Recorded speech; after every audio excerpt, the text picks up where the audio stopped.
How's it going, guys? It's the final render here, and in just over 2 months, Fallout 76 is going to be released, and lots of people are saying lots of different things about Fallout 76, but you can't always trust everything on the internet. So today's video is going to be 76 facts that are confirmed about Fallout 76. So if you were in any confusion about whether something was true or not, and it's in this video, it is definitely true. If there is something in this video that you did not know was in Fallout 76 confirmed, make sure you subscribe to the video. And if you already knew everything, make sure you subscribe as well. Hey, great minds think alike, you know what I'm saying? Let's get together and feel alright. So let's go with 76 confirmed facts on Fallout 76. Woo!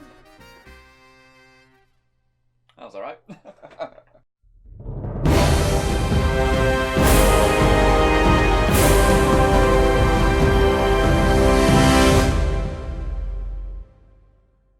Fallout 76 takes place 25 years after the Great War in 2102, making it the earliest Fallout game in the Fallout timeline. Fallout 76 is set in West Virginia. The new map is 4 times the size of Fallout 4, making it almost identical to the size of Skyrim. Bethesda claims that the game has 16 times the graphical fidelity of Fallout 4, although I don't really know how you measure graphical fidelity. The map is divided up into 6 key areas: the Ash Heap, the Cranberry Bog, the Savage Divide, the Forest, the Mire, and the Toxic Valley. Each area is meant to have different difficulty levels, the Forest being the safest area and the Cranberry Bog being the most dangerous area. There are new enemy types in Fallout 76 and more enemies than there have ever been in a Fallout game. Feral ghouls are now called the Scorched. They are halfway between full feral ghouls and regular ghouls, and they still have the ability to use weapons, including guns. There are super monsters based on the myths and folklore of West Virginia, including the Mothman, the Snallygaster, and the Beast of Grafton. Thankfully, fast travel is still a thing in Fallout 76. The biggest difference with Fallout 76 is that it is always online. You must be connected to the internet in order to play Fallout 76. There are no human NPCs in the game. Every human you see is a real-life player. There are no dialogue options in the game, so you won't be able to pick what option you choose in a conversation. So far, there are meant to be 24 players per server. Fallout 76 has no server list, so you literally just jump straight into the game in order to start playing, and it will put you in the best server for you. So far, you'll be able to squad up with 3 of your friends, making it a 4-man squad, although private servers may change that later. A nice thing is you can fast travel directly onto your squad mates, so you don't necessarily have to walk all the way across the map in order to team up with your friends. You can fast travel to them. You can change your appearance at any time for free. There is a fun photo pose mode in the game where you and your squad mates can take hilarious photos and presumably save them onto your console or PC and upload them to social media. There are 2 ways to chat in Fallout 76. There is a proximity voice chat and an emote reel. Currently, there is no word on text-to-chat options. Private servers will be coming in the future, and they will be required for modded save games and will also allow you to change all the rules on squad limits, player limits, and presumably other features as well. Fallout 76 does have a main story, and apparently it is an extremely long main story mission. The main story starts when the Overseer tells you that she has left the vault before you and gives you some kind of objective, and it ends with something to do with the nuclear weapons. We don't know what, but something to do with the nuclear weapons. The story mode will force you to go to every single area of the map, meaning by the time you finished it, you would have explored a huge amount of variety in West Virginia.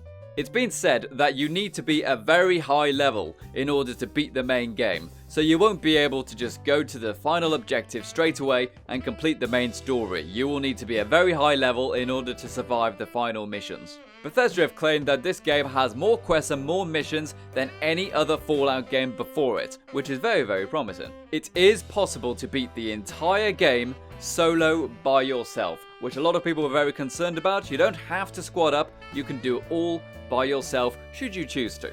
There are special timed group events in the game where you and your squad can get together and take on a very dangerous foe to get some extremely good loot. There are many ways Fallout 76 will give you new quests. It can be done by simply being near a quest location. There are robots which can give you quests. You will get quests over the radio. There will be holotapes you can find, terminals, and also notes. There are in-game radio stations in Fallout 76 playing all of your favourite Fallout tunes. You can see all players in the game at any time as long as they are not crouched. Crouching is how stealth works in the game, so you will disappear from the map if you are crouched. PvP is initiated by firing or attacking an opponent, which does very, very, very low damage. But then if that person fights back and attacks you as well, then your weapons suddenly do their full damage and the duel is on. You will not be able to take part in PvP until you are at least level 5 in the game. If you win in a PvP battle, you will win a certain amount of caps based on the differences between you and your opponent's levels. The only item you lose on death in Fallout 76 is your junk, i.e. all of your crafting materials like your screws, wood, toasters, and even the very precious typewriters. If you die and lose some of your junk, you can go back to where you died and collect your junk again. If you lose a PvP battle and you want to have another go at your opponent, you can challenge them to a revenge battle, where you will get double the amount of caps if you win this time. We mentioned that PvP is initiated by shooting at someone, but it does a very small amount of damage. If you do enough very small amounts of damage to eventually kill someone, you will become a wanted murderer. If that happens, all of the other human players can see you on the map marked as a giant red star, but you, the murderer, cannot see anyone else.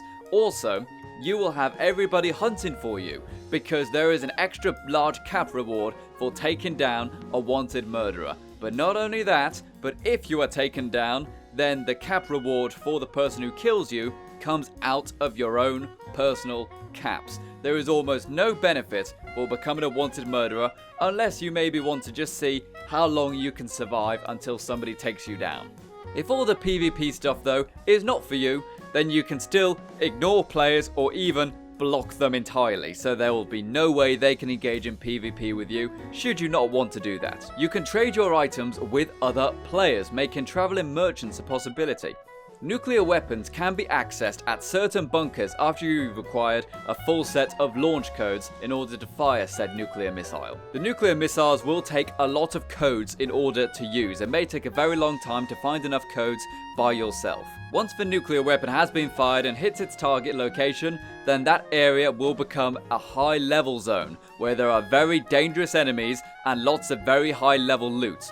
This high level area, however, is very heavily radiated, much like the glowing sea in Fallout 4. You will need a set of power armor or a radiation suit in order to survive walking around in these high level areas. Speaking of power armor, your power armor now gets stored into your inventory system. So if you run out of fusion cores, you can simply get out of the power armor and put it into your inventory. There are now two ways to build in Fallout 76. There is the camp system and the settlement system.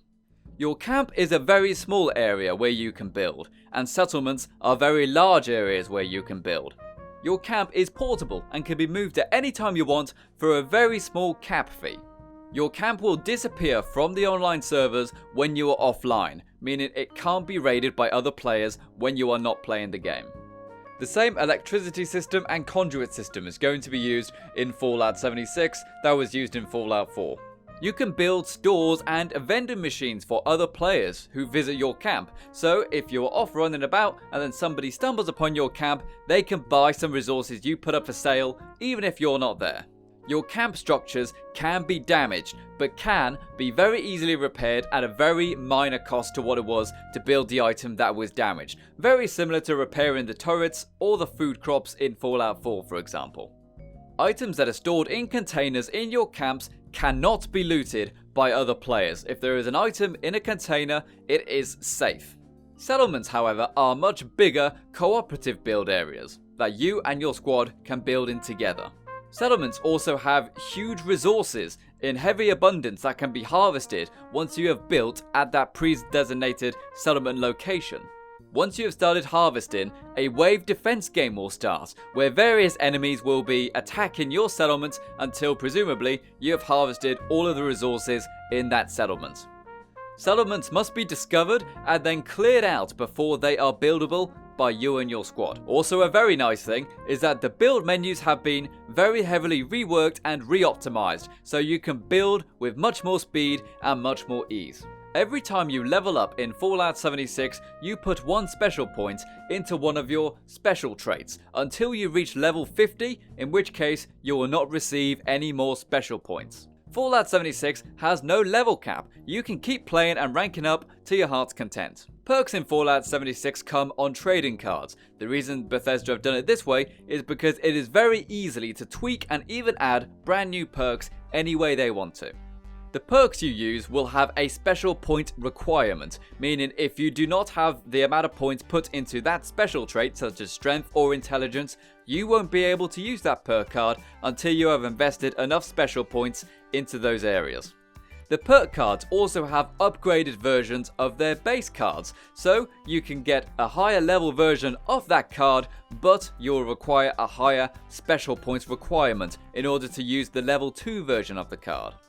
At the start of the game, the player will be rewarded with more perk cards every 2 levels they progress. However, after a while, they will get perk cards every 5 levels they progress. Charisma-based perk cards give benefits to not just you, but also to your squad mates, so you can share those abilities with your squad mates when you are paired up together. There is no way to purchase perk cards using real money or Bethesda credits. You have to earn the perk cards in-game by leveling up only. Hunger and thirst needs to be maintained at all times. This is apparently a softer version of Fallout 4's survival mode. A weapon's condition is back, meaning that you need to repair your weapons in order to ensure that they do not break or to ensure that they do their maximum damage possible. You can now craft your very own weapons in game, and certain perk cards allow you to create certain more advanced weapons. Food in the game can go rotten and possibly make you ill or just simply not give you the same benefit as food that is not rotten. Radiation in the game can now give you special mutations with a positive and a negative side effect. For example, a positive might be you get more strength in the game to get more carrying capacity. However, it does mean that your bones can more easily be broken by enemy attacks. Mutations can be removed or kept at any time you want. Fallout 76 is a game that is going to be supported for years, considering Bethesda Game Studios' next 2 games are Starfield and then Elder Scrolls 6. This is going to be the Fallout game that we have for many years to come. All the updates and expansion packs for Fallout 76 are going to be free. These expansion packs are going to be funded using the cosmetic microtransactions and also people buying the game. Cosmetic microtransactions are the only kind of microtransactions you can get. The full game of Fallout 76 is going to be released on November 14th. And as our final fact, the beta for Fallout 76 is going to be released in October with all of the game's main features in place. It will be coming out on Xbox One first, and then shortly after on PlayStation 4 and PC. So that was 76 confirmed facts on Fallout 76. I hope you enjoyed the video. If you found any of this interesting or you learned something new, please make sure you subscribe to the channel and hit like on the video. It's a really good way to help me out, and also please consider checking out the cool Patreon people in the description below. They help support the channel with their financial donations, and you yourself of course can also do the same. So I hope you subscribe. We're going to be doing lots of really cool Fallout 76 content when the game is out, and I hope to see you then. Until next time, I've been the final render and you've been the audience. Bye bye for now.